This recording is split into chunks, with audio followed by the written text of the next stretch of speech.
Arsenal Football Club Fan TV America. Welcome back. Episode 7. Wow. Welcome back, Arsenal fans here. Thank you for joining again. Thank you for having me. Appreciate it. Welcome back, Arsenal Football Club Fan TV America. Northwest Gunners. Welcome back, SummerSlam. Thank you very much. We have all the fresh air up here. For coming back. We appreciate you. pleasure. You did that. Thank you.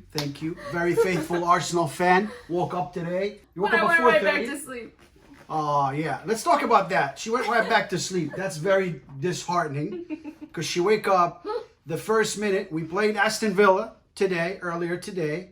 Arsenal went to Villa Park. I woke up. She woke up. Beautiful stadium. All of a sudden, first minute, we see number one, disjointed team coming in.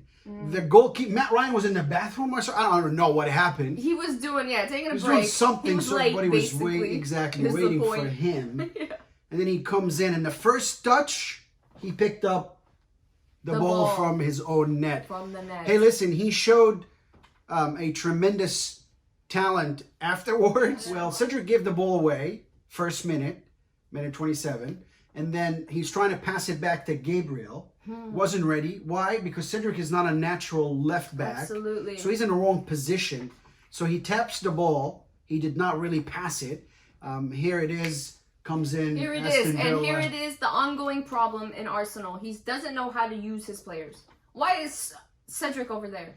We have other options. You're absolutely right. You could have finally played your 3-5-2. Exactly. Today is an excellent day for you to play the 3-5-2. Finally. You know, you have 3 defenders. You can actually play Bellerin and Cedric.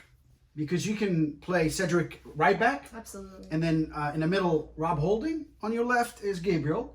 Runners, the 2 wingers that go up and down. In the middle, Speed. Granit Xhaka and Thomas Thomas Partey, Partey. of course, like you always will start. Great talent in Thomas Partey. I have joy to watch him. He brings me back to Patrick Vieira days. He's amazing. He puts a smile on my face when I see someone playing like that. You know, 38 years ago is when Aston Villa last did a double on us. Meaning they won home and away.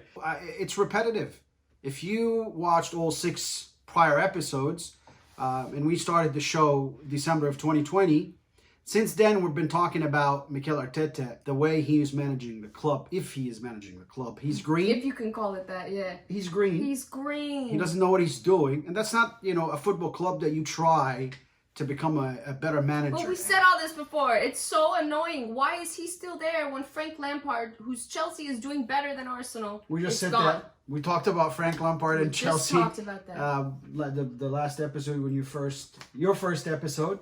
And welcome again. We're glad to have you. We talked about Frankie Lampard, and I said he's gonna be fired on Monday, and the episode wasn't Saturday, and he was fired He was. because Chelsea takes action. They don't play around. Yeah. Big clubs, when things are not going the right direction and they're not winning and they're not developing, they move right away on coaches because a football manager today has humongous effect. Even though if you have the best players in the world, even though you have the best talent in the world, without an experienced manager, you're green. It's not anything against you, but you're brand new. You shouldn't be coach of clubs this big. Exactly. You're set up to fail. We talked about that before. This is not a size of club you should be managing. You're an assistant coach at most, if so. And again, working with Pep Guardiola or in Man City. Yeah, it doesn't make you something special. Does not. I just don't get it. You still need experience. As a coach, you need to set up your players to succeed. These players are failing. You saw them coming in the tunnel today and you were like, oh shit. Is this going to be this kind of game? The second I saw Martinez on the other team, who gives away a perfectly good goalie? Not that this new goalie of ours is bad or anything. It's not about him. Do we all have so many goalies that we can just give them away? There's not that many good goalies, and Martinez was one of them. Martinez is not just good, he's excellent. He was sold to Aston Villa because we were trying to raise money to buy Houssam Aouar. I didn't see Houssam Aouar play for us. I don't know. Are you sure? Yeah, we don't know. Are you sure? We don't know. Whatever they tell us. We don't know. Front, you played Lacazette. I understand Lacazette is on a run, but I'm not sure Lacazette can hold the ball physically in front of Aston Villa. He failed. You know, you saw their number 11. That was, by the way, an Arsenal fan, you know, growing up. What's his name? Watkins. Yes. You didn't know Elementary. Yeah, we don't know him. We don't know. But you didn't know him before today. I didn't. Right? We just heard that he was an Arsenal fan. I never heard of him before. I never heard of him. But he today comes in prepared. He's ready. He scores. He held the ball up front every time the ball was sent up front to him. Mm-hmm. He held. Absolutely. He held it. But now compare him to our forward, Lacazette. As game plan, coaches says, okay, here's how we start. Mm-hmm. Right? You coached, I coached. And we tell our players, this is how you, first ball, you're going to do such. For the last 3 games, Premier League. Manchester United, Wolves, Aston Villa. Okay? All those 3 games, you started by Rob Holding, kicking the ball across to your left side of the attack. Right? 3 times, that ball went out. So I'm just not sure. Do you watch these games after? Do you know what we're going through as fans watching these games and watching our Arsenal Football Club hallucinate? There's no game plan here. This is not a club that you try to become a manager. And this is where we go back to the beginning of what we've been saying. This is not the time for a new manager. It has nothing to do with Arteta. This is not the time or space for a new manager to try. But you don't go as your first time as a coach on such a grand scale. It's not smart. It's not smart. We are history. We're not a new club that someone can just come and try. So we compare with Chelsea now. They just slipped to 6. And right away, not 13. Go back and visit our 1 through 6 episodes and see it's becoming repetitive what we're talking about. It's we can't help it. Why is he still there? And then Frank Lampard leaves. Thomas Tuchel comes in, lifts him up right away, 2 wins in a row. That's what's up. That's Premier League. What? That's what's up. That's Premier League because now Arsene Wenger's gone. Give us some results. Or we cannot look to find an Arsene Wenger. He doesn't exist. Absolutely. He's not experienced enough to put what players at what point. He's not experienced enough to go get you a scrappy win that you need. Right now, you need this win. Right. So for the first time, you'd be above Tottenham with 1 point. Right. They have 1 game on hand. It's because he lacks that connection with the players. It seems like there's space between them. No matter connection. Yeah, no matter how many times you're going to show me this picture of him and Pepe sitting on the balls and him helping him up. Okay. That doesn't translate to him being a great coach who's personable. Like, really, this is... Why how many players have he lost because he's not personable? Because he didn't know what to do with them. Why are we seeing these... Now we're seeing him with Pepe. Why are we seeing these images now? Now, he's sitting with Pepe because Pepe's doing good? Because he's doing better. Where were these images when he was doing bad? So Arsenal Football Club fans, he's chased away. That's the next point you wanted to talk about. Chased away. How many players did he chase away that you needed in today's physical game? Absolutely. You were talking about physicality throughout the whole game. 7 different players, absolutely. And because Premier League is a physical league. Anytime you get a player coming in from Bundesliga, La Liga, wherever they're coming in from, they always comment, it's a physical league. It was a little more physical than I expected it to be. And where were our physical players? Guendouzi, is he out on loan or is he gone for good? Torreira, he's out on loan. Both out on loan. Joe Willock today. Joe Willock starts for Newcastle, by the way. Was the best player of the game. Shiny. Scored. Kid is amazing. Assists, dribbles, 7 out of 11. Yeah, and where are really physical players? Kolasinac is tearing it up in Schalke. Mustafi's where? Mustafi's in Schalke too? Oh my gosh, well, a reunion. Socrates is where? Socrates is looking for a club still. I know he was talking to Liverpool. And I mean, I don't know, these players were all of a sudden thrown away. Those are physical players. I mean, listen, those names we just talked about, you know, all these guys, I mean, Guendouzi's a very physical player and he gets pissed off if somebody out, you know, plays him. You need that kind of players. Passion, that kind of passion. Exactly. And if Lacazette is not doing it for you, you need to manage the game based upon, you know, the game itself, not what's going on, not the form. Not the outside forces, the media, the speculation, what's happening and whatever. So now, again, we're not prepared. You play Cedric, this is what started the conversation. You play Cedric in the left-hand side again. How many times does he have to give the ball away for him to get it right? Absolutely. He's not a bad player. Absolutely. He's just misused or misutilized by the manager. Misused, yeah. And that's a problem. But- Odegaard. Right. You Should have see what he started. did today? Unbelievable. The Why kid's did he not still in. start? Why is he sitting outside all that All time? this time. But this problem with Cedric started before we even made it into the pitch. In the tunnel, you could see these players are not like Arsenal of old. Like, they have nothing, no reason to care. Preparation. They're not talking to each other, not focused on the game. They're not like, they're talking to other players on the other side. Yeah, because you know, a winning Premier League team that's prepared right, and again, I go back to the manager, preparing them. How are you raising that intensity level? What are you telling them?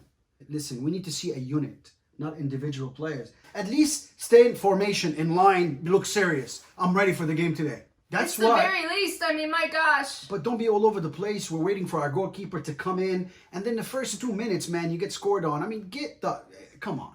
All the Arsenal fans out there that were trying to support Mikel Arteta. Listen, bless your heart. You want to give time to someone. We get it. Well, no thanks. This is not a two-bit club. This is historical. I understand there is no fans. I get that. But you're still a professional footballer that has to be told that you need to come in and give it 120%. I don't see a team today that has better players than us. Maybe Man City. Okay? To be honest. Right. But when our players are hungry, yeah. They're the best. They're the best. They really have something special. You know what? Up front, you have Martinelli. You have Bukayo Saka. You also have Aubameyang that you actually are not playing the right way. Uba played in Borussia Dortmund. He had people passing to him. Wenger comes in, scores. Wenger comes in, scores. So if you want to develop him into something else, it's not happening. He has, I know, personal issues, and hope to God that he overcomes all his personal issues, and we wish him and his family well. And Arsenal fans, we need to take it easy also on the players. You don't have to go and really, abuse them on social media. This is something I really want to... Abuse their family and friends. There's no reason for that. There's no room for that. There's no room for racism. Voice your opinion. It's okay to voice your opinion, even harshly, but don't cross the line. Respect those players. Those players play for your club. They wear your jersey. You didn't finish saying the people up front, and Eddie Nketiah, on top of all these guys, is one of the kids he needs to be playing, who's got heart and got everything the club needs. Absolutely. I would definitely play Eddie Nketiah over Lacazette. Absolutely, me too. No doubt about it. I understand Arsenal Football Club fans here that are saying that he's been on a rise and he's been scoring. I understand all that, but I would definitely still play Eddie Nketiah on top of anybody. And now I'm hearing that Eddie Nketiah was part of also leaving the club. Kid plays with heart. He goes, he pressures. Absolutely. We talked about before, if you go back to, I think, episode 5, I talked about pressuring together. And when you have Martinelli and Eddie Nketiah and Bukayo Saka, these kids who play together, yes, they're academy kids. They love each other. And Emil Smith-Rowe on top of that. Absolutely. They pressure together. You get the best. They all go together. They know each other. All you need to do is put Martin Odegaard and Thomas Partey behind them, or Martin Odegaard. That's a force. To be and Granit Xhaka behind them, and your 4 defenders in the back. It's not rocket science. But as a team, there is a lot of distance between the two players, so we're not pressuring together. Our players, they leave a lot of space for some reason. If you look at Gabriel or Holding, the last player, and Lacazette, there is a very, very wide stretch. I think we should be more compact on the pitch. I think we need to move together, not allow that much space, because when the other team gets the ball, now they can not only expose the space, but they can run on us, and we can't stop them. We backtrack. So all these areas that we don't improve game in, game out, tells me that I have a manager that's just clueless. I don't think he watches the games afterwards with the players. Yeah, we don't know what he does. I really don't. Because we're not seeing any of it anywhere. Exactly. I'm not seeing a better Arsenal. Today, it was very disheartening to wake up at 4:30 in the morning here on the West Coast in the United States of America to watch our Arsenal Football Club, and the first 2 minutes get scored on and we lose the game. So, okay, we weren't prepared the first half. We got scored on. Second half. I see John Terry standing in the stands laughing at us. I support this club for more than 35 years. I've never seen this. I don't like John Terry because since he's, played for Chelsea. And we had wars, him and Thierry Henry, and go back. And today he's in the stands. He's out thinking us. Aston Villa come in. They are strong. They have their spaces are closed down. Players that chase the ball in pairs. They help each other. They move as a unit together. Boom, boom, boom. From minute one, they score. Boom, tuck. That's a team that was prepared by their manager. I don't see preparation. I see disgruntled football. I see you giving players away. Transfer window is over. We got Odegaard, gave away Joe Willock. I don't know the decisions he's making, and he's being backed from the club. I just don't understand it. What decisions is he involved in? What do you take part of? What is your focus on? Because it seems like it's pulled in a lot of different directions. We don't need you to focus on anything but getting to know the players and getting them to respect you so they can play, hopefully, what is some kind of plan or a style of football that you're hoping to. Even the best signing for us, he reached out. We didn't really go recruit him. God, how embarrassing. It's unclear who makes the final decision. It's unclear who goes so and looks. Unclear. So I'm not sure if it's, hey, somebody's great is available. I mean, hey, listen, Martin Odegaard is a phenomenal player. You know, I watched him in Real Madrid way before even they thought about him. And I really like him and how he plays, because he reminds me with Ozil with his left foot, and he reminds me even more with Petit, back in the day, yeah. So listen, I'm not sure who makes these decisions, and it's not obvious to us. But what I see is, again, a club that has a football manager that is not understanding, maybe. I don't know. Does he understand Arsenal just because he played there for a couple years? He wasn't even like a notable. I'm really not trying to be mean, but it's not like he was a notable player. I mean, he was really middle average road kind of guy. Oh, absolutely, he was an average player. So today you compare him with Cazorla, you can't do that. Oh my God, who compared him with Cazorla? People now that are writing anything, people are comparing him with the best silly. midfielders. Come on. Today I look. If you're playing for Arsenal today, and you look on the sideline, and you see your manager trying to pull his jacket down because that thing doesn't fit. His little tight velvet jacket. The thing doesn't fit. It's all soft on the front. You have to, get dressed Care about Arsenal in some way. You can show us these things by, giving a shit. Wear a suit like Arsene Wenger did. Wear something with a badge. I mean, we've got a lot of, Arsenal brand clothing. Even one of those silly-ass jackets Arsene Wenger used to wear. That was get something, man. Get something. I mean, but that just little-ass jacket, your player looks at you on the sideline, and you're clueless. Because you're clueless. So you had the whole entire first half, okay, done. Comes in the second half. What did you say to the players? Because they came in, vice versa. Aston Villa came in, and they were stronger. Second half, Aston Villa, I don't know what Mikel Arteta said to the players. So these are the things. Maybe they don't even know what he said. Maybe they don't understand you, but there's a lot of disconnection. I mean, I don't care what time I wake up, but I want to see football. I want to see someone trying. I want to see us moving the right direction. People used to try and take the ball off of Kolasinac, fouling him, and he would not care. Exactly. Do we have anyone like that? And he goes to Schalke. Yeah, he leads them to the first win. These players, they play. What does that mean to you? Yes. Arsenal fans. There's got to be a correlation. We're not against Mikel Arteta. We're not against anybody here. But we are for Arsenal Football Club. We're for the right coach. This guy is simply not a coach. It's not his fault. You can see people like Efen Okoko, when we were watching, great commentator, great guy, understands football, played the game, Nigerian international. I love to hear him. Fantastic, footballer.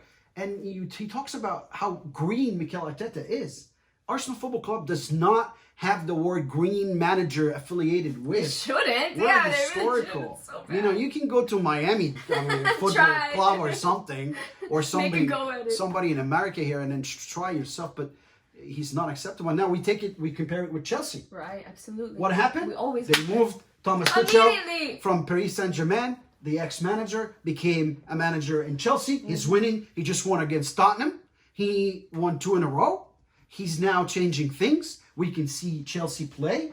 I mean, it's different. What are we waiting for? Why are we not that club? Who is really favoriting Mikel Arteta that much over the club? Whose choice is this to have him be their puppet? Because that's the only reason I can see that makes any sense why you would keep him there, is because you have the ability to control what he does. Otherwise, why would you keep someone with no experience and who's taking us down to 10th? I mean, we've been lower this season, but he's taking us we're 10th now. And 10th as, I mean, Chelsea got as low as 6. We were looking at the status today. Yeah, Chelsea 6. You know, but and they let go of their guy right when away. they're in 6th. Right away. And Frank Lampard is much more of a history to Yeah, Chelsea yeah, than Mikel Arteta is to us. He played a couple of years. Absolutely you know? right. It's unacceptable. And then where did he go? Everton? And what is with the short jacket you're wearing? I mean, how many times can we ask for you? This jacket was silly. He kept pulling it down because it was like too tight. So you're a player. This velvet. You look around. You look on your, the side for your coach. You're looking for your coach, and he's pulling down his little jacket. Little girly jacket. Just wear an Arsenal jacket. Come on, man. There's Come on. so many things to wear with Arsenal on it. You could even wear a suit, man. You know, we appreciate the comments from all the fans that watch Arsenal Fan TV America, and we know some of you are new that was just recruited. Hey, listen, you support Arsenal no matter what, but we've been talking about that. If you followed and if you watched from episode 1, we've been talking about how poor of a manager Mikel Arteta is. He's not the caliber to lead Arsenal to top 4 or, God forbid, to win the Premier League at any time soon. I know in 2026, it will be the first 6 teams, or 2024, they're still talking about it. Really? To take 6 teams out of the Premier League, but we're not going to wait till 2024. Thank you, Mr. Arsene Wenger, for helping us. You know, it's going to be a journey. It's just really disheartening for Arsenal Football Club fans. We love the club. We will wake up. Today we woke up at 4 o'clock in the morning, West Coast time. We're here in Portland, Oregon, to watch the game. 3 minutes in and you slept because it was disheartening. It's not, easy to watch our beloved Arsenal play like that. And hey, listen, I said that so many different times. I'm not going to talk about the players individually today again. But just because you missed Kieran Tierney on the left-hand side, you play such a dreadful performance. Yes, you have other options for other players as well. You didn't have to put Cedric there. Who else? If you play from the beginning, you can drop Xhaka back and put Martin Odegaard, which to me was the best Arsenal player. Why did he start? Exactly. Why is he out there all not that to time? start? Why is he all that time? Why is he out there all that time? It makes me so angry. Start Martin Odegaard. He's fit. He's an excellent footballer with vision. He comes back. He tries to win duels. Of course, the physical part is not there, but he's trying. He's working on it. And he had Thomas Partey next to him. And you drop Xhaka to left back. Or play your stupid ass 3-5-2. This is the time you play 3-5-2, by the way. He loves to do that shit. You play 3 in the back. You can start with Gabriel, Holding, and Bellerin. Very strong. I don't know where Martinelli was. Yeah. Well, let's pause 1 second also and go back. Why did Willian come in today to give the ball away twice, and then every pass he got, he never returned, and the poorest of shots? Can't you see that this guy is not cutting? Can't you see? You don't have to prove a point by forcing him on us. Exactly. He is literally always playing against us. I don't get it. I don't get it. Stop! So Arsenal Football Club fans, you're wasting your time if you... listen, bless your heart. I've been a fan for more than 35 years. So I've never seen this. I've never seen Aston Villa comes and win against us, take us like they took us at the Emirates, and then today again. But seeing John Terry on TV laughing at us and having a good old time. And his team is winning, to me, it disheartens me as an Arsenal Football Club fan. So to all these fans, my message that are supporting Arteta, he's not your right guy. Bless your heart. I understand you want to try and... support the club. We get it. But he's not the right guy.